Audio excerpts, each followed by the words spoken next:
एक समय तो हो रहा है, लेकिन एक छोटी सी बात, प्रेरक बात हम आपको बताएं। हमारे पूज्य गुरुदेव श्री भक्तमाली जी महाराज अस्वस्थ थे और उनके गुरु भाई श्री महंत शिवनंदन दास जी महाराज, उस समय निर्वाणी अनिके श्री महंत थे वो, तो वो आए, महाराज जी अस्वस्थ हैं, समाचार सुनकर आए। तो महाराज जी हॉस्पिटल में एडमिट थे वृंदावन में।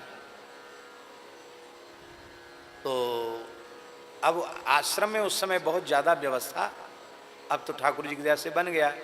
उस समय पुराना मंदिर था, टीन सेट पड़ा हुआ था, हॉल बना था, कमरे जो है वो एक महाराज जी का था, एक दास का था, और सब ऐसे ही गुजारा करते थे एक साथ रह के।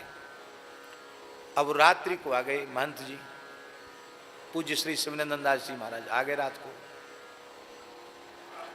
तो उनका भारी शरीर था, गढ़ी के महात्मा, खाए पिए पहलवानी किए हुए शरीर था, उनका बड़ा भारी शरीर था, कम से कम 125 किलो वजन तो उनके शरीर का हो गई, 1.25 क्विंटल वजन तो था ही। तो अब वो नीचे बैठ जाए तो उनको उठना मुश्किल, वृद्ध शरीर। तो मैंने उनको प्रार्थना की कि ये महाराज जी का ही कमरा है और आसन हमने हटा दिया है, दूसरा गद्दा लगा दिया है, इस पर आप आसन लगा लो। इतना सुनते ही वे रोने लग गए श्री शिवनंदन दास जी महाराज।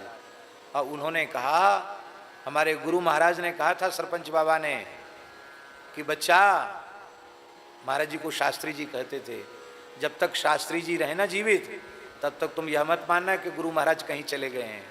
बड़ा गुरु भाई गुरु के समान होता है, हमारे जैसा ही आदर करना।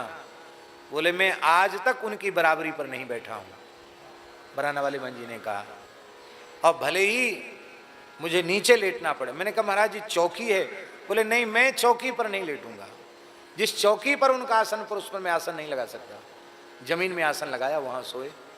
बड़ी कठिनाई से उठाया गया, थोड़ा पैर थोड़ा फिसले विसले भी, तो गाली तो उनके स्वभाव में थी, थोड़ा बहुत जो सेवा में थे उनको कुछ अच्छे अच्छे शब्द भी उन्होंने बोले, लेकिन तो गढ़ी का एक अपना संस्कार है ना, इसलिए वो शब्द बोले उन्होंने, लेकिन नहीं लेटे। ये हमको आज उनका शरीर नहीं है, लेकिन ये मर्यादा की बात हमें स्मरण में आती है।